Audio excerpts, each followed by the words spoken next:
अब सीखेंगे कि रेगुलेशन का मतलब क्या होता है। रेगुलेशन का मतलब होता है किसी भी काम को बढ़ाना या घटाना कंडीशन के आधार पे। जैसे मान लो ये पंखा आपका चल रहा है, ठीक है, पंखा अगर मान लो गर्मी ज्यादा होगी तो पंखे के रेगुलेटर से हम लोग इसकी स्पीड को क्या कर देंगे, बढ़ा देंगे। लेकिन अगर मान लो यही ठंडी हो तो हम लोग क्या करेंगे, इसकी स्पीड को क्या कर देंगे, कम कर देंगे। तो रेगुलेशन का मतलब होता है क्या करना, कंट्रोल करना। किसके फंक्शन को, किडनी के फंक्शन को। और किडनी का एक ही फंक्शन मैंने बताया है कि भैया ब्लड को फिल्टर करके यूरिन का बनाना, यानी यूरिन का कितना मात्रा में बनना है, कब बनना है, कब ज्यादा बनना है, कब कम बनना है, इसी को रेगुलेट कैसे किया जाता है, इसी को हम लोग किसमें पढ़ने वाले हैं, रेगुलेशन ऑफ किडनी फंक्शन। अब बिल्कुल एकदम आराम से सुनना, क्या हेडिंग का मतलब समझ में आ गया कि रेगुलेशन ऑफ किडनी फंक्शन का मतलब क्या है, कि किडनी का जो फंक्शन है ब्लड को फिल्टर करके यूरिन बनाने का जो काम है वो रेगुलेट कैसे करता है, कौन करता है आखिर इसका रेगुलेशन, यही हमें जानना है। समझ में आ गया। ये बताओ, मैंने लेक्चर फर्स्ट में ही एक चीज बोला था कि हमारी जो बॉडी है एक जिले के तरीके से है। हमारी बॉडी एक जिला है और हमारे जिले का जिलाधिकारी कौन है, हमारा ब्रेन है, ठीक है। हमारे बॉडी के जितने भी ऑर्गन हैं, जैसे हार्ट का काम है पंपिंग करना, लंग्स का काम क्या है, फूलना और पिचकना, ठीक है। लीवर का काम क्या है, बाइल का सेक्रेशन करना। वैसे ही हमारी किडनी का काम क्या है, ब्लड को फिल्टर करके यूरिया बनाना, यूरिन बनाना। तो ये बताओ, हर ऑर्गन का अपना काम होता है, वो उसी काम को करना जानता है, लेकिन कब कितना करना है, कब ज्यादा करना है, कब कम करना है, ये कौन डिसाइड करता है, हमारा ब्रेन डिसाइड करता है, सीएनएस डिसाइड करता है। तो क्या मैं बोल दूं कि किडनी का फंक्शन इनडायरेक्टली हमारा ब्रेन क्या कर रहा है, रेगुलेट कर रहा है। अब इसको तीन तरीके से हम लोग पढ़ेंगे, ठीक है, कि कब किडनी का फंक्शन कैसे रेगुलेट होगा। पहला, दो केस हम पढ़ाएंगे आपको कि मान लो तुम्हारी बॉडी से लॉस ऑफ फ्लूइड हो रहा है, रीजन कुछ भी हो सकता है। मान लो पेशाब कोई ज्यादा कर रहा है, यानी यूरिन का फॉर्मेशन ज्यादा हो रहा है। दूसरा, मान लो तुम एक्सरसाइज कर रही हो, कोई इमरजेंसी कंडीशन आ गया तो उस समय पसीने बहुत ज्यादा निकल रहे हैं। मान लो तुम्हारे वहां पानी खत्म हो गया, पानी नहीं मिल रहा है, तुम पानी नहीं पी, तब भी तुम्हारे बॉडी में क्या हो गई, फ्लूइड की क्या हो गई, कमी हो गई। ये तीन कंडीशन थी। और दूसरा कंडीशन, मान लो तुमने एक ही बार में 3-4 जग पानी पी लिया, मतलब नॉर्मली 4 से 5 लीटर पीना चाहिए, लेकिन तुमने ज्यादा पानी पी लिया। अब ये बताओ, दो कंडीशन बनता है, या तो पानी की कमी हो सकती है या पानी की अधिकता हो सकती है। यही दो कंडीशन हमको पढ़ना है। समझ में आ गया कि क्या यहाँ पे टॉपिक चलने वाला है, ये कंफर्म हो गया। अच्छा ये बताओ, नॉर्मल सी बात बताना, मैंने एक चीज बताया था कि भैया अगर बॉडी के अंदर अगर फ्लूइड का लॉस होता है, ठीक है, मान लो मैं पढ़ा रहा हूं, मेरा बहुत ज्यादा पसीना निकल रहा है, ठीक है, पसीना निकल रहा है मान लो, या मैं पानी नहीं पिया हूं 2 दिन से, तो ये बताओ मेरे बॉडी के अंदर पानी की कमी होगी कि नहीं होगी। अगर पानी की कमी होगी तो जो मेरे बॉडी के अंदर फ्लूइड है, जो खून है, ये बताओ उसका कंसंट्रेशन ज्यादा होगा कि कम होगा, ज्यादा होगा। अगर कंसंट्रेशन ज्यादा होगा तो बस तुम हमें इतना बता दो, अगर मुझे उस ब्लड को फिल्टर करना होगा तो ये बताओ आसानी होगी कि दिक्कत होगी, दिक्कत होगी, यानी फिल्ट्रेशन क्या होगा, कम। जब फिल्ट्रेशन होगा कम तो ये बताओ ग्लोमेरुलस फिल्ट्रेशन रेट ज्यादा होगा कि कम, कम होगा। जब ग्लोमेरुलस फिल्ट्रेशन होगा कम तो क्या मैं बोल सकता हूं कि उस समय जो ब्लड का प्रेशर होगा वो क्या होगा, कम। यानी पानी की कमी हुई, कंसंट्रेशन ब्लड का क्या हो गया, ज्यादा, बाकी आपका जीएफआर कम हो गया। अगर मान लो एक बोतल में चीनी बहुत ज्यादा डाल दो और एक बोतल में पानी ज्यादा हो, चीनी कम हो, एक तरीके से ये कह सकते हैं कि एक बोतल में सीढ़ा जानती हो तुम लोग, चाशनी, और एक में हो शरबत। तो ये बताओ अगर मुझे इसे फेंकना होगा तो ये बताओ दूर कौन जाएगा, जिसमें पानी ज्यादा चीनी कम, यानी शरबत कंसंट्रेशन जिसमें कम वो दूर जाएगा। क्यों? क्योंकि उसमें प्रेशर होगा ज्यादा। जब प्रेशर होगा ज्यादा तो ये बताओ, याद करो मैंने बताया था ग्लोमेरुलस फिल्ट्रेशन में, मैंने बताया था कि जब ब्लड आपका जीएफआर जब बताया था तो मैंने बताया था कि जब ग्लोमेरुलस ज्यादा ब्लड आएगा, जब ज्यादा ब्लड आएगा तो ये बताओ प्रेशर लगाएगा वॉल पे ज्यादा तो फिल्टर भी होगा ज्यादा, जब फिल्टर होगा ज्यादा तो फिल्ट्रेट बनेगा ज्यादा। लेकिन मान लो अगर ब्लड है कंसंट्रेटेड तो प्रेशर वॉल पे लगेगा कम, फिल्ट्रेट बनेगा कम। जब फिल्ट्रेट बनेगा कम तो ब्लड का प्रेशर होगा कम, जब ब्लड का प्रेशर होगा कम तो जीएफआर होगा कम। बढ़ेगा क्या? बढ़ेगा बस क्या? ब्लड का कंसंट्रेशन। चाहे लॉस हो चाहे गेन हो, हमारी बॉडी बस ये चाहती है कि न ज्यादा लॉस हो न ज्यादा क्या हो, गेन हो। सीधी हमारी बॉडी जानती है कि हम ऑप्टिमम पे रहना चाहते हैं। अगर तुम बहुत ज्यादा गेन कर रहे हो तो भी नॉर्मल पे आ जाओ, बहुत ज्यादा लॉस हो रहा है तब भी नॉर्मल पे आ जाओ। ये कंट्रोल करता हो, आखिर कोई तो करता होगा, कोई ना कोई ऐसा तरीका होगा जिससे हम लोग इसको कंट्रोल करते होंगे। बात समझ में आ गई? बताओ। अब दूसरी चीज एक चीज हमें बस बताना, इधर देखो। जैसे मान लो ये आपका ग्लोमेरुलस है, ध्यान से देखना भैया। ये बताओ अगर यहां पे ब्लड आएगा कम, अगर ब्लड आएगा कम तो हमें बस ये बता दो इस पे प्रेशर ज्यादा लगेगा कि कम? जब प्रेशर लगेगा कम तो ये ब्लड छनेगा कम, और जब ब्लड छनेगा कम तो फिल्ट्रेट बनेगा कम। जब फिल्ट्रेट बनेगा कम तो क्या मैं बोल सकता हूं कि यहाँ पे ब्लड प्रेशर भी होगा कम, जीएफआर भी होगा कम। अल्टीमेट बढ़ा क्या? ब्लड का कंसंट्रेशन। समझ में आ गया भैया? तो लॉस ऑफ फ्लूइड में क्या मैं इतना एक साफ शब्द में बोल सकता हूं कि ब्लड का कंसंट्रेशन बढ़ जाएगा और बाकी चीजों का क्या हो जाएगा? कम हो जाएगा। अब ये यहां तक आपको समझ में आता है ना? अब आपके सामने एक सीक्वेंस में लिख रहा हूं, बस उसको देखना। ये बताओ मैंने तुम लोगों को एक चीज बताया था, रिसेप्टर क्या होता है? रिसेप्टर याद है कुछ? रिसेप्टर के लिए मैंने बताया था कि मान लो कोई भी ऐसी चीज है जो हम आपको भेजते हैं, जैसे मान लो तुम्हारे पास भी मोबाइल है, मेरे पास भी मोबाइल है, मैंने तुमको मैसेज भेजा और तुम्हारा नेट ऑफ है, क्या तुम उस मैसेज को रिसीव कर पाई हो? मैसेज मैंने भेज दिया, तुमने रिसीव नहीं किया। जैसे तुम्हारा नेट ऑन होगा तुम उस मैसेज को क्या कर लोगी? रिसीव कर लोगी। तब मैं बोल सकता हूं कि मेरा मैसेज क्या हो गया है? रिसीव हो गया है।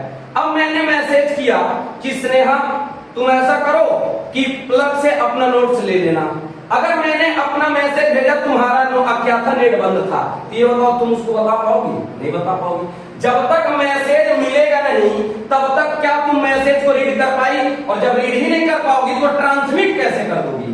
तो रिसेप्टर का काम क्या होता है? रिसेप्टर एक्चुअली में एक प्रोटीन का बना हुआ क्या होता है? चैनल होता है जो क्या करता है? मैसेज को क्या करता है? रिसीव करता है और देखता है कि क्या मैसेज आया है, फिर वो क्या कर देता है? आगे ट्रांसमिट कर देता है। जैसा मैसेज होगा वैसे रिसेप्टर को क्या किया जाएगा? भेज दिया जाएगा। बात में समझ में आ गई? अच्छा ये बताओ अगर मैं बोल रहा हूं कि मैंने तीखा कुछ खाया, अगर मैं तीखा खाऊंगा तो ये बताओ जो हमारा टेस्ट बड होगा उसको रिसीव करेगा। समझ में आ गया?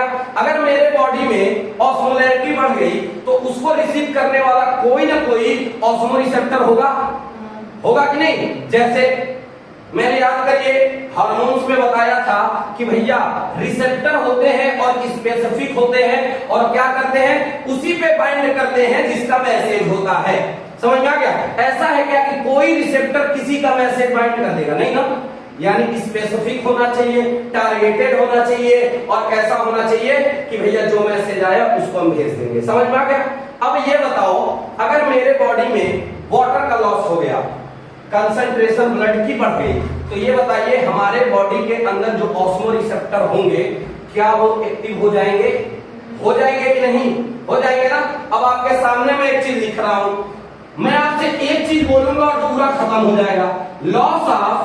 लॉस ऑफ फ्लूइड हुआ, ईमानदारी से बताना, जैसे ही लॉस ऑफ फ्लूइड हुआ तुम्हारे दिमाग में एक चीज जरूर चला होगा कि सर लॉस ऑफ फ्लूइड हुआ यानी हमारे अंदर जो ब्लड है उसका कंसंट्रेशन बढ़ेगा कि कम होगा? बढ़ गया। अब कंसंट्रेशन जब बढ़ जाएगा तो ये बताइए इस ब्लड को फिल्टर करना आसान है कि दिक्कत होगी? दिक्कत होगी। जब ब्लड फिल्टर ही नहीं हो पाएगा तो क्या मैं बोल सकता हूं कि इस समय जो बीपी होगी क्या होगी? कम हो जाएगी। जब बीपी कम हो जाएगी, ब्लड प्रेशर कम होगा, तो ये बताओ फिल्ट्रेशन ज्यादा होगा कि कम? होगा। जब फिल्ट्रेशन कम हो जाएगा तो ये बताओ फिल्टर ज्यादा बनेगा कि कम? फिल्टर बनेगा कम। हम क्या चाहते हैं?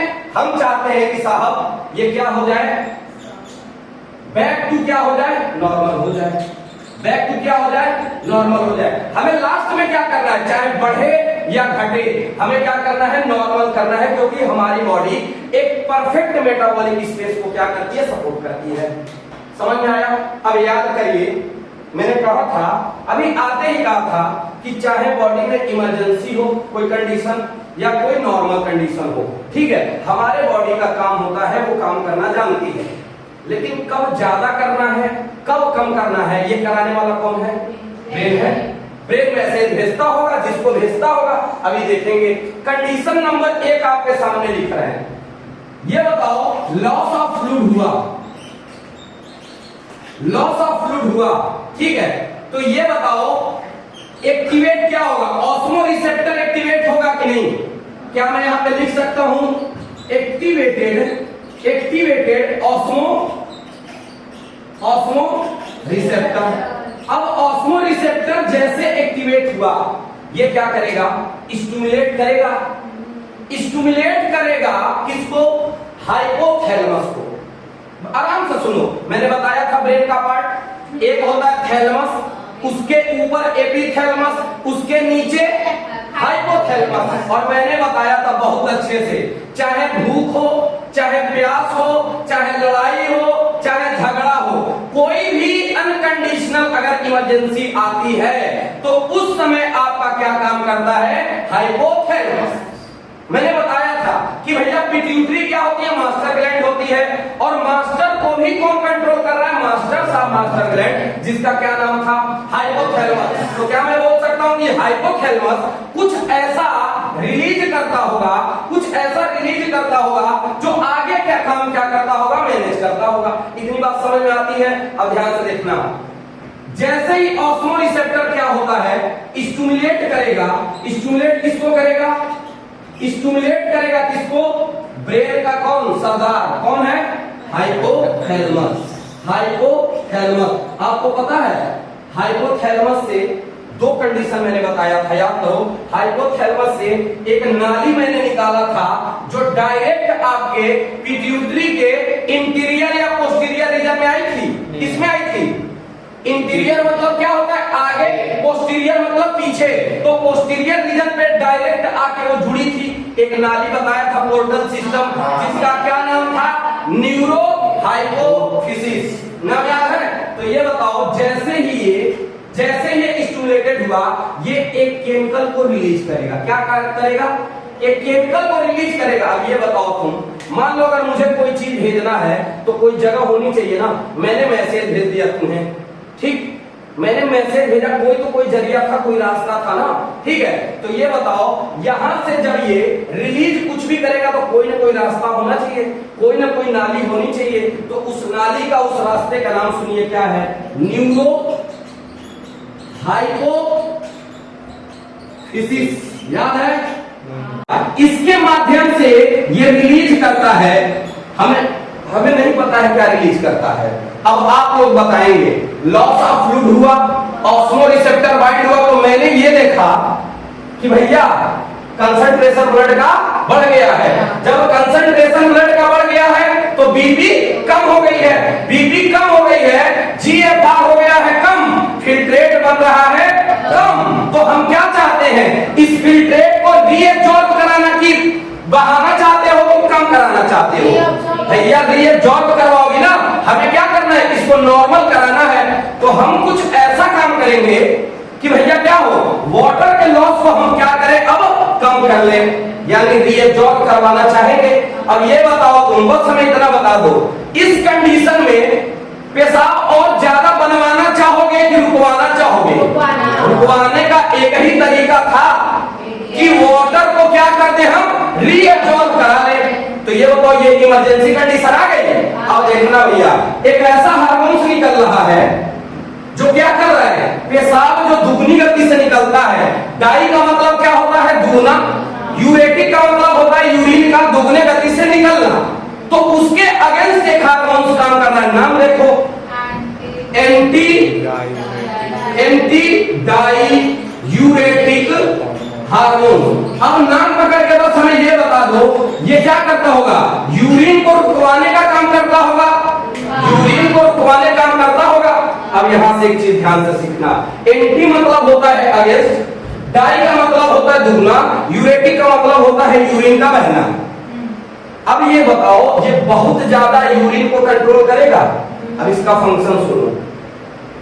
मैंने याद कर ये कहा था कि नेफ्रॉन का जो आपका लेटर पार्ट होता है, एक पीसीटी हो गई, एक आपकी डीसीटी हो गई, ठीक है। अगर मैं ट्यूब्यूल की बात करूंगा तो उसमें क्या क्या आएगा? पीसीटी, हेनरी लूप, डीसीटी और collecting duct.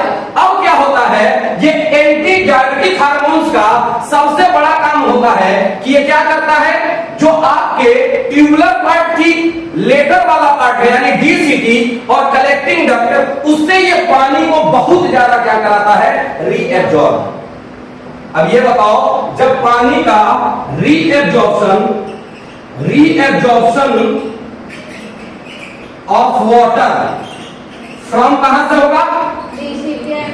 DCT and collecting duct. अब हमें बस इतना बता दो, क्या अब पानी को हम रोक के क्या इसको बैक टू नॉर्मल कर सकते हैं? हाँ। हमारा मकसद यही था, क्या हम यही चाहते थे? हाँ। अब दूसरा एग्जांपल आराम से सुनना, जो आपका ये एंटी डायबिटिक है, एडीएच है, इसका एक और नाम है। ये बताओ, अगर कोई ऐसी वेसल है, ये मान लो ये पाइप है, आराम से देखो, सीखना है ना। अब देखो, ये वेसल है, अभी नॉर्मल है। ये बताओ, जब हम इसको दबाएंगे, प्रेस करेंगे, तो ये बताओ इसका वॉल्यूम कम होगा कि ज्यादा? क्या होगा? कम हो जाएगा। जब वॉल्यूम कम होगा तो प्रेशर ज्यादा, जब प्रेशर ज्यादा हो जाएगा तो ये बताओ फ्लो ज्यादा होगा कि कम? ज्यादा होगा, ठीक है। तो ये बताओ, एक ऐसी वेसल है जो प्रेस करने पे वॉल्यूम को क्या कर रही है? कम, प्रेशर कर रही है हाई। तो क्या मैं एक ऐसी मशीन को वैसोप्रेसिन बोल दूं? वैसोप्रेसिन क्या करती होगी? वेसल को क्या करती होगी? वेसल को क्या करती होगी? वेसल के वॉल्यूम को क्या करती होगी? कम। प्रेशर हो जाता होगा ज्यादा, और जैसे प्रेशर होगा ज्यादा, बीपी आपका क्या हो जाएगा? ज्यादा, और बीपी ज्यादा होगा तो जीएफआर हो जाएगा ज्यादा। क्या ये बैक टू नॉर्मल हो जाएगा? बताओ, यहां तक एकदम मक्खन है, 1% की भी कोई डाउट? बोल दीजिए, फ्लूइड का जब लॉस होता है, ठीक है, जब फ्लूइड का लॉस होता है तो जक्स्टा ग्लोमेरुलस apparatus एक सेल से, ठीक है, एक हार्मोन्स को रिलीज करवाती है। मैं सीक्वेंस लिख रहा हूं, देखिएगा। लॉस ऑफ फ्लूइड हुआ, लॉस ऑफ फ्लूइड हुआ। जब लॉस ऑफ फ्लूइड होगा तो सारी ये कंडीशन हो जाएगी ना। अब इसको मैं रिपीट तो नहीं करूंगा, लास्ट में बैक टू नॉर्मल करूंगा तो सब दिख जाएगा। ध्यान से सुनना, जक्स्टा ग्लोमेरुलस apparatus, ये पूरा एक सिस्टम है। सिस्टम एक से बनेगा कि कई सारी चीजों से मिलकर बनेगा? कई सारी चीजों से मिलकर सिस्टम बनता है, दो से ज्यादा। अब क्या होता है, ये एक सेल को क्या करती है? रिलीज करती है, ठीक है। सेल को क्या करती है? रिलीज करती है, जिसका नाम होता है सेल का जेसी सेल, जक्स्टा ग्लोमेरुलस सेल। अब ये जो सेल है, ये एक हार्मोन्स को क्या करती है? रिलीज करती है। आराम से सुनना बिल्कुल, ये जेडी सेल एक हार्मोन्स को रिलीज करती है, जिसका क्या नाम है? रेनिन। भैया, एक होता है RENIN, ये रेनिन देखना, एक एन है। एक होता है RENNIN। वो रेनिन जो है, वो बच्चे जो होते हैं ना, छोटे बच्चे, चाइल्ड जो होते हैं, उनके अंदर जो मिल्क होता है उसको तोड़ने का काम करता है। समझ में आ गया? समझ में आ गया? जब आपके सामने अगर RNNIL लिखा होगा तो ये समझ लेना कि ये मिल्क को तोड़ने में काम करता है। किसमें? बच्चों में। जब आपका एक टॉपिक था डाइजेशन, पूरा चैप्टर था, पेज नंबर 262 पे जाओगे तो लास्ट पैरा की दूसरी लाइन में ये लिखा है, लेकिन हमारे सिलेबस से वो हट चुका है। लेकिन क्या होता है कि ऑप्शन में आपको अगर दिख गया तो कंफ्यूज इंसान हो जाता है कि भैया 2 R है, 2 N है, 1 N है। तो याद रखना कि 1 N वाला निकलता है। समझ में आ गया? अब ध्यान से देखना। अब इस रेनिन का फंक्शन देखो, इस रेनिन का फंक्शन क्वेश्चन ध्यान से देखिएगा, ये रेनिन क्या करता है ये बताओ। याद करिए ब्लड क्लॉटिंग फैक्टर जब मैं आपको पढ़ा रहा था तो मैंने बताया था कि अगर किसी भी एंजाइम हो, अगर कोई एंजाइम है, अगर उसके सामने आगे प्री प्रो प्राइम लगा हो तो वो एक्टिव होगा कि इनएक्टिव? इनएक्टिव होगा। या नाम के बाद में जेन शब्द लगा हो तो क्या बोलेंगे? इनएक्टिव बोलेंगे। या प्री प्रो प्राइम नाम के पहले लिखा हो तो इनएक्टिव है, या नाम के बाद में जेन शब्द जुड़ा हो तो क्या हम लोग बोलेंगे? इनएक्टिव है। अब ये देखना रेनिन का फंक्शन आराम से सुनना। रेनिन क्या करता है, हमारे ब्लड में एक एंजाइम पाई जाती है जिसका नाम है एंजियोटेंसिनोजेन। ये बताओ इनएक्टिव होगी कि एक्टिव? एंजियोटेंसिनोजेन कैसी होगी? इनएक्टिव होगी।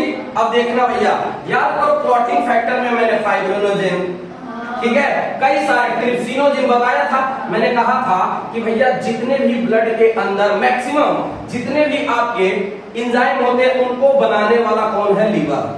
और ब्लड में वो इनएक्टिवली पाए जाते हैं। अब ध्यान से देखना, ये रेनिन जो है हमारे ब्लड में पाई जाती है, क्या नाम है? एंजियोटेंसिनोजेन। ये बताओ इनएक्टिव होगी कि एक्टिव होगी? इनएक्टिव है। और हमारे कहां पाई जा रही है? ब्लड में। और इसको बना कौन रहा है?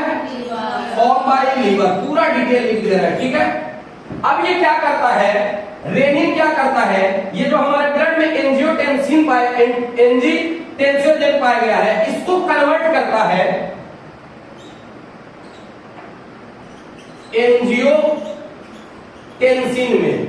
अब भैया नाम सुन के बताओ, ये बताओ ये एक्टिव होगा? एक्टिव होगा? एक्टिव। अब ध्यान से देखना भैया, एक थोड़ा सा एक्स्ट्रा आपको चीज बता रहे हैं। ये जो एंजियोटेंसिन है ना, ठीक है, ये फर्दर आगे जाके बदलती है एंजियोटेंसिन सेकेंड में। अब यहां से एक क्वेश्चन बताओ, स्टेबल फर्स्ट वाला होगा कि सेकेंड वाला? सेकेंड वाला। अगर स्टेबल अगर फर्स्ट वाला होता तो कन्वर्ट ही नहीं होता। तो क्या मैं बोल सकता हूं ये मोर स्टेबल होगा? मोर स्टेबल होगा। अब ध्यान से देखना, कहानी बस यहीं से शुरू होती है, यहीं से मेन खेल इसका चालू होता है। एनजीओ का मतलब होता है, एनजीओ का मतलब होता है ब्लड का पाइप। क्या होता है? ब्लड का पाइप। अगर कहीं भी आपको लिखा मिल जाए कि एंजियोलॉजी का क्या मतलब होता है तो सीधे कह देना सर, लॉजी मतलब होता है स्टडी और एंजियो मतलब क्या होता है? ब्लड का पाइप। यानी ब्लड का कोई भी वेसल हो या उससे रिलेटेड चीजों के बारे में जहां पे पढ़ाया जाता है उसे हम लोग क्या बोलेंगे? एंजियोलॉजी। बात समझ में आती है? अब देखना, स्टेबल ये होगा ज्यादा, ठीक है। हम लोग फंक्शन पढ़ते हैं एंजियोटेंसिन सेकेंड की। जब एंजियोटेंसिन फर्स्ट से सेकेंड में बदलता है तो यहाँ पे एक एंजाइम काम करता है टेंसिन, ठीक है, कन्वर्टिंग एंजाइम। एक्चुअली में ये रिलीज होता है लंग से। ये आपके लिए थोड़ा सा एक्स्ट्रा हो जाएगा, लेकिन पूछेगा अगर कभी तो क्या कहोगे? एंजियोटेंसिन को एंजियोटेंसिन सेकेंड में बदलवाने वाला एंजाइम क्या है? एंजियोटेंसिन कन्वर्टिंग एंजाइम, जो कहां से रिलीज हो रहा है? लंग से। लंग से रिलीज हो रहा है, ठीक है। अब देखना भैया, अब एंजियोटेंसिन का हम लोग फंक्शन पढ़ने वाले हैं। किसका? एंजियोटेंसिन का फंक्शन पढ़ने वाले हैं। याद करिए मैंने अभी बताया कि भैया जो आपका एंजियोटेंसिन है वो स्टेबल है, ठीक है, सेकेंड वाला, और फर्स्ट वाला थोड़ा सा कम है। इसमें नंबर ऑफ अमीनो एसिड होते हैं, प्रोटीन का बना है भैया तो पॉलीमराइजेशन होगा, ठीक है। 10 अमीनो एसिड इसमें होते हैं और 8 अमीनो एसिड इसमें होते हैं, और इनमें नंबर होता है 453 अमीनो एसिड का, ठीक है। अगर याद आ जाए तो अच्छी बात है, भूल जाओगे तो पूछेगा नहीं क्या होता है। अब ध्यान से सुनना, एंजियोटेंसिन जो सेकेंड है इसका काम सुनो। अगर तुम लोगों को याद हो तो अभी मैंने सामने लिखा है कि हाइपोथैलेमस जो होता है वो भूख, प्यास, लड़ाई झगड़ा सबको क्या करता है? स्टिमुलेट कराता है। अब ये बताओ हम क्या चाहते हैं? हम क्या चाहते हैं कि जो पानी का लॉस हुआ है उसको क्या कर दें? कम कर दें। और पानी लॉस कराना चाहते हो कि ज्यादा? कम कराना चाहते हो ना? तो ये बताओ रीएब्जॉर्प्शन करवाएंगे कि रिलीजिंग कराएंगे? रीएब्जॉर्प्शन कराएंगे। अब ध्यान से देखना, ये जो आपका एंजियोटेंसिन है, इसके 3 फंक्शन सुनना है। पहला, हाइपोथैलेमस से ये क्या कराता है, एक्टिवेट करवाता है किसको, प्यास को। प्यास जैसे पानी तुम पियोगी, जैसे तुमने पानी पिया, ये पानी पी रही है, जैसे पानी पियोगी ये बताओ ब्लड का कंसंट्रेशन क्या हो जाएगा, थोड़ा कम हुआ, थोड़ा कम हुआ, यानी आपका प्रेशर थोड़ा बढ़ा, प्रेशर बढ़ा तो जीएफआर बढ़ा, जीएफआर बढ़ा तो ये बताइए फिल्ट्रेट भी बढ़ा, यानी आपका पानी का जो लॉस है वो कम हुआ कुछ। ठीक है, अब ध्यान से सुनना, ये हाइपोथैलेमस से ये करा देगा प्यास को बढ़वा के, नॉर्मल करा लेगा। अब दूसरी चीज देखना भैया, दूसरा हमने कहा था आपसे कि भैया कार्डियो, कार्डियो का मतलब होता है हार्ट, कार्डियो का मतलब क्या होता है हार्ट, कार्डियोवैस्कुलर सिस्टम अगर आ गया तो वहां की हार्ट के सभी चैम्बर की बात होगी। ये बताओ कंसंट्रेशन जब है ज्यादा तो ये बताओ एट्रिया की वॉल ज्यादा फूलेगी पचकेगी कि कम, बताओ। कंसंट्रेशन ब्लड का है ज्यादा तो प्रेशर होगा कम, जब प्रेशर होगा कम तो ये बताइए प्रेशर वॉल पे लगेगा कम, समझ में आ गया ना, तो वहां से भी इसको कंट्रोल किया जाएगा। दूसरी चीज और सबसे इंपॉर्टेंट चीज याद करिए, मैंने एड्रीनल कॉर्टेक्स बताया है। एड्रीनल ग्लैंड का 2 पार्ट, एक होता है इनर के साइड में मेड्यूला और एक होता है आउटर साइड में कॉर्टेक्स, और आउटर साइड कॉर्टेक्स से एक क्या निकलता है, हार्मोन, और जिसका नाम क्या है, एल्डोस्टेरॉन। क्या नाम है, एल्डोस्टेरॉन। क्या मैं बोल सकता हूं, एड्रीनल मेड्यूला के कॉर्टेक्स रीजन से निकलता है एल्डोस्टेरॉन, और एल्डोस्टेरॉन का जानती हो क्या फंक्शन है, डीसीटी से सोडियम और पानी को रीएब्जॉर्ब कराना। अब बताओ हमारा मकसद क्या था, रीएब्जॉर्प्शन था, रीएब्जॉर्प्शन था कि नहीं। अब ये बताइए जब एल्डोस्टेरॉन एक्टिवेट होगा तो ये सोडियम और पानी का कलेक्टिंग डक्ट से या डीसीटी से जिसको मैंने बताया था कंडीशनल पीसीटी, वहां से पानी को ये क्या करा देगा, रीएब्जॉर्ब। जब रीएब्जॉर्ब हो जाएगा तो ये बताइए क्या ये बैक टू नॉर्मल हो गया, बैक टू नॉर्मल हो गया, हाँ या ना यार।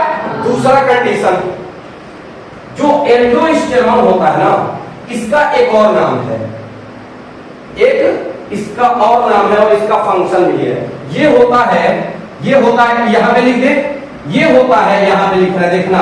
एल्डोस्टेरॉन को कहा जाता है, एल्डोस्टेरॉन जो आपका होता है ये हाईली वैसोकॉन्स्ट्रिक्टर होता है, यानी वेसल को क्या करता होगा, कॉन्स्ट्रिक्ट कराता होगा। ये बताओ जब कॉन्ट्रैक्ट कराएगा, कॉन्स्ट्रिक्ट होगा तो ये बताओ वेसल का वॉल्यूम क्या होगा, कम, प्रेशर ज्यादा। जब प्रेशर ज्यादा होगा तो ये बताइए ब्लड का प्रेशर ज्यादा, जब ब्लड का प्रेशर होगा ज्यादा तो जीएफआर होगा ज्यादा, जब जीएफआर होगा ज्यादा तो फिल्ट्रेट बनेगा ज्यादा। तो क्या मैं बोल सकता हूं, क्या aldosterone is a highly vaso constrictor, जो क्या करेगा, वेसल के वॉल्यूम को क्या करेगा, वेसल के वॉल्यूम को करेगा कम, प्रेशर होगा ज्यादा, जब प्रेशर होगा ज्यादा तो ये बताओ जीएफआर क्या हो जाएगा ज्यादा, बीबी हो जाएगा ज्यादा, बैक टू नॉर्मल। अब नाम देखो, मैंने बोला था ना रखना कुछ नहीं पड़ेगा, एक बार में नाम देखो, रास मैकेनिज्म, ये क्या लिखा है, रेनिन। ये क्या लिखा है, एंजियोटेंसिन। ये क्या लिखा है, एल्डोस्टेरॉन। और ये पूरा क्या है, मैकेनिज्म। तो क्या बोलेंगे, RAAS, renin angiotensin aldosterone system. इसी को कहते हैं रास मैकेनिज्म। रास मैकेनिज्म किस काम पे आएगा भैया, जब लॉस ऑफ फ्लूइड होगा तब काम आएगा, और मेनली फंक्शन रेनिन का होगा जो एंजियोटेंसिन को बदलेगा, किसमें, एंजियोटेंसिनोजन को बदलेगा, एंजियोटेंसिन फर्स्ट देन कन्वर्ट होगा सेकंड। और यहां से 3 काम मैंने बताया, एल्डोस्टेरॉन का काम बताया जो रीएब्जॉर्प्शन करा देगा वाटर और सोडियम का, कहां से, डीसीटी से। ये रॉस मैकेनिज्म समझ में आ गया, यहां तक 1% भी डाउट हो बताओ, बताओ कुछ टफ था इसमें, ये बहुत टफ माना जाता है। मैंने क्या बोला, सबसे टफ माना जाता है। 1% में दिमाग लगाना पड़ा। हमको क्या करना है, हमें बस ये दिमाग में डालना है कि भैया पानी का लॉस हो गया है, पानी का लॉस हो गया है, हमें कैसे करके भी उसको नॉर्मल करना है। तो ये तरीके थे। ठीक है भैया, नोट करना है कुछ? नहीं, हम लिखवा देंगे, हम भेज देंगे। अगर फोटो को लेना है तो ले सकते हो, कोई दिक्कत नहीं अभी फिलहाल में। इसके बाद हम लोग लास्ट ऑप्शन तुम मत लो, ठीक है, तुम लोग ले लो, भेज देंगे। लॉस ऑफ फ्लूइड हुआ, लॉस ऑफ फ्लूइड हुआ, कंसंट्रेशन ब्लड का ज्यादा, कंसंट्रेशन ब्लड का ज्यादा, छनाई होगी कम, यानी प्रेशर हो गया कम, तो जीएफआर होगा कम, फिल्ट्रेट होगा कम। हमें इसे क्या करना है, नॉर्मल करना था। हमें बैक टू नॉर्मल करना है, क्योंकि पानी को रीअब्जॉर्ब कराना ही है, ऐसा थोड़ी है यूरिन में बहा देंगे। तो हमें क्या करना है, पानी को रीअब्जॉर्ब कराना है। समझ में आ गया? इसके लिए दो उपाय हो सकती है, या फिर जो वेसल्स है उसके प्रेशर को हम क्या कर दे, बढ़ा दे। बढ़ेगा कैसे, कॉन्स्ट्रिक्ट करा के। उसको क्या करेंगे, हम कॉन्स्ट्रिक्ट कराएंगे तो वेसल का वॉल्यूम हो जाएगा कम, तो प्रेशर हो जाएगा ज्यादा। इसके लिए बताओ, मैंने बताया कि जैसे लॉस ऑफ फ्लूइड होगा तो एक्टिवेट हो जाएंगे आपके ऑस्मो रिसेप्टर, जो स्टिमुलेट करते हैं हाइपोथैलेमस को, और हाइपोथैलेमस मैसेज देगा न्यूरो हाइपोफिसिस के द्वारा, जो आके क्या एक रिलीज करेगा हार्मोन, जिसका काम है यूरिन जो दुगने गति से निकल रही है उसको क्या कर देना, रोक देना। नाम में एंटी है, अगेंस्ट पे काम करेगा, एंटी डायरेटिक फैक्टर। ये क्या करेगा, रीएब्जॉर्प्शन करा देगा किसका, वाटर का। कहां से, डीसीटी और कलेक्टिंग डक्ट से। जब पानी हो जाएगी रीएब्जॉर्ब तो लॉस होगा क्या, नहीं होगा, बैक टू नॉर्मल हो गया। दूसरा कंडीशन मैंने बताया कि भैया मान लो लॉस ऑफ फ्लूइड हुआ, ठीक है, अब क्या होगा, जस्टा ग्लोमेरुलस एपरेटस क्या करेगा, एक मैसेज देगा, एक्टिवेट कर देगा अपनी सेल को, ठीक है, जेली सेल जिसका नाम था वो रिलीज कर देगी रेनिन को, और रेनिन क्या कर देगा, आपके ब्लड में पाए जाने वाले एंजियोटेंसिनोजेन को कन्वर्ट कर देगा एंजियोटेंसिन और एंजियोटेंसिन सेकंड में। जो एंजियोटेंसिन क्या है, सेकंड आपका एक हाईली कॉन्स्ट्रिक्ट करने वाला है, यानी वेसो कॉन्स्ट्रिक्टर है। वो वेसल को क्या करेगा, कॉन्स्ट्रिक्ट कराएगा, तो वेसल के अंदर पाए जाने वाले वॉल्यूम हो जाएंगे कम, प्रेशर हो जाएगा ज्यादा, जिससे जीएफआर हो जाएगा ज्यादा, ब्लड का प्रेशर हो जाएगा ज्यादा, फिल्ट्रेट बढ़ जाएगा। दूसरा काम मैंने बताया कि ये क्या करेगा, एंजियोटेंसिन भैया हाइपोथैलेमस से क्या करेगा कि प्यास तुम्हें ज्यादा लग जाएगी, पानी मिलोगी नॉर्मल। दूसरी चीज मैंने बताया कि भैया ये क्या करता है, मेन काम आपसे पूछेगा रास मैकेनिज्म का क्या है इसका, तो क्या कहोगे कि भैया एड्रिनल ग्लैंड के एड्रिनल कॉर्टेक्स से निकलने वाले हार्मोन एल्डोस्टेरॉन का ये सेक्रेशन करेगा, और एल्डोस्टेरॉन का एक ही काम है, पूछो क्या भैया, डीसीटी से सोडियम और पानी को रीअब्जॉर्ब करा लेगा। जब रीअब्जॉर्ब करा लेगा तो ये बताइए पानी का लॉस रुक जाएगा, बैक टू नॉर्मल हो जाएगा। यहां तक कोई दिक्कत? अब बताओ, कोई डाउट किसान, सौम्या? हाँ, किसका? हाँ, ये सब सेकंड के लिए बात करेंगे। Angiotensin first, angiotensin converting enzyme जो लंग से आएगा, ये भी किसको बदलेगा, एंजियोटेंसिन सेकंड में। समझ में आ गया, क्लियर है एकदम मक्खन? कोई डाउट है, मिटाएं इसको। अब हम लोग एक चीज पढ़ने वाले हैं। मान लो तुमने भैया नॉर्मल होता है 4 से 5 लीटर पानी पीना, ठीक, पानी कम पियोगे तो कंसंट्रेटेड हो जाएगा। अब ये बताओ, मैं तुमसे कह रहा हूं कि तुम 10 लीटर पानी पी ली, मान लो 10 लीटर तुमने पानी पी लिया। अब ये बताओ तुम्हारा जो ब्लड होगा, कंसंट्रेटेड हो जाएगा कि डाइल्यूट हो जाएगा, डाइल्यूट हो जाएगा यानी पतला हो जाएगा। अब ये बताओ, जब ब्लड आपका हो जाएगा पतला, तो ये बताइए, मैंने अभी बोला कि शरबत दूर जाएगा कि शीरा दूर जाएगा, तो ये बताओ जब ब्लड हो गया इनका पतला, तो प्रेशर क्या हो जाएगा, ज्यादा, यानी बीपी हो गया ज्यादा। जब बीपी हो जाएगा ज्यादा तो फिल्ट्रेशन की रेट हो जाएगी ज्यादा। जब फिल्ट्रेशन की रेट हो जाएगी ज्यादा तो ये बताओ जीएफआर होगा ज्यादा, फिल्ट्रेट बनेगा ज्यादा। और हमें न कुछ ज्यादा चाहिए न कम चाहिए, हमें क्या करना है, बैक टू नॉर्मल लाना है। तो हम क्या चाहेंगे, इनके जो ब्लड है, जो इनका पानी जो ये पी है, जो ब्लड का कंसंट्रेशन ज्यादा हुआ है, उसको हम कम हुआ है, उसको बढ़ाना चाहेंगे कि कम कराना चाहेंगे, बताओ यार, कम कराना चाहेंगे ना। कंसंट्रेशन इनका क्या हो गया, कम हो गया है, पानी क्या हो गया है ज्यादा, यानी ब्लड का प्रेशर क्या हो गया ज्यादा, फिल्ट्रेट बन रहा है ज्यादा, तो हम क्या चाहेंगे नॉर्मल करना है ना, नॉर्मल करना है। तो ये बताओ क्या कर सकते हैं हम इनके साथ। हमने कहा था कंसंट्रेशन चाहे बढ़े या घटे, दो तरीका है, या तो इलेक्ट्रोलाइट को डाल दो या पानी को निकाल दो। हम लोग क्या चाहेंगे कि इनके ब्लड से जो इलेक्ट्रोलाइट है या पानी है उसको रिलीज कराना चाहेंगे कि रीएब्जॉर्ब, रिलीज कराना चाहेंगे, रिलीज करा देंगे तो बैक टू नॉर्मल हो जाएगी। समझ में आ गया? कुछ तब था इसमें नहीं था ना, अब उसी को लिखेंगे तो हंसते हुए कहोगे सर। अब ये बताओ प्रेशर इस समय ये बताओ जो वेसल का होगा जब ये पानी बहुत ज्यादा पी लिया, तो ये बताओ वेसल का प्रेशर इस समय कैसा होगा, ज्यादा होगा। हम क्या चाहते हैं, नॉर्मल करना है ना।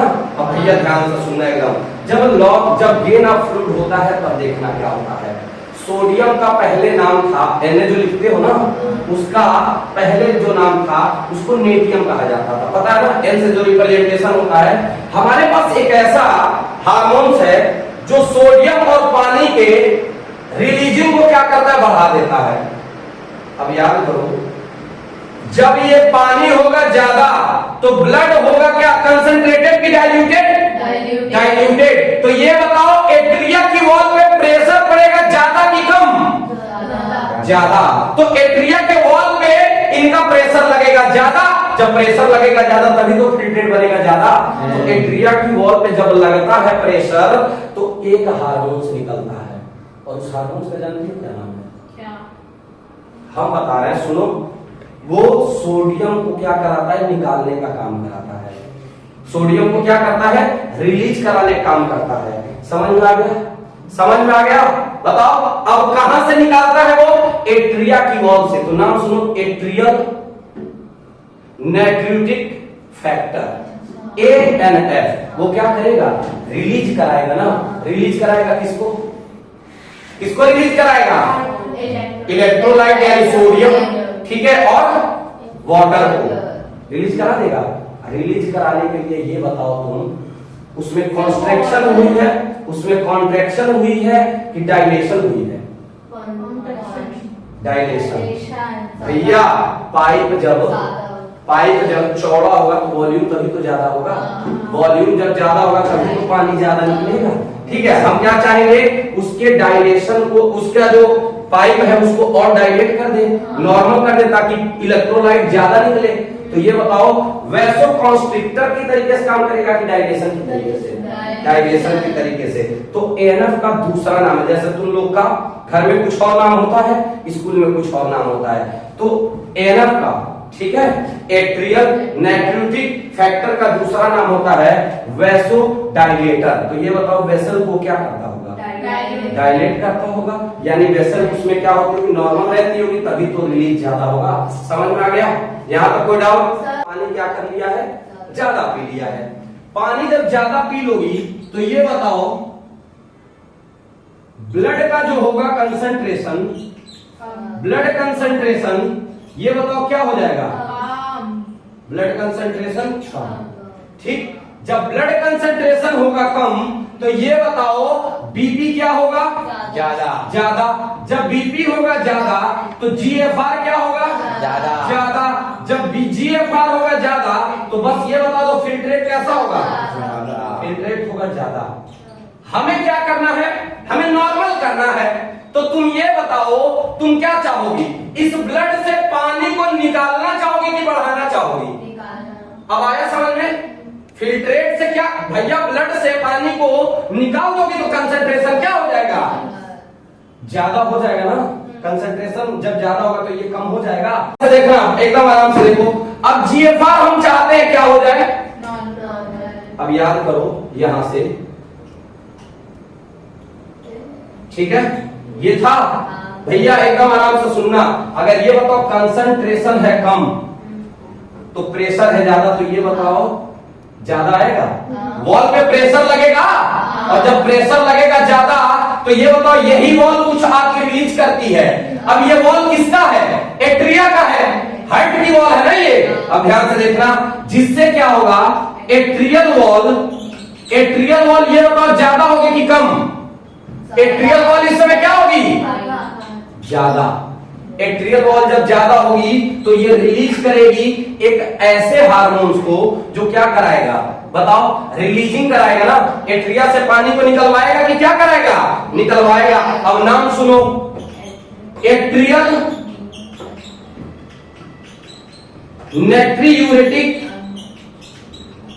फैक्टर, इसको शॉर्ट में क्या बोलते हैं? ANF। समझ में आ गया? अब इसका फंक्शन देखो क्या करता है, इसका फंक्शन बस सुन लो। ये क्या करता है, वेसल को क्या कर देता है? डायलेट।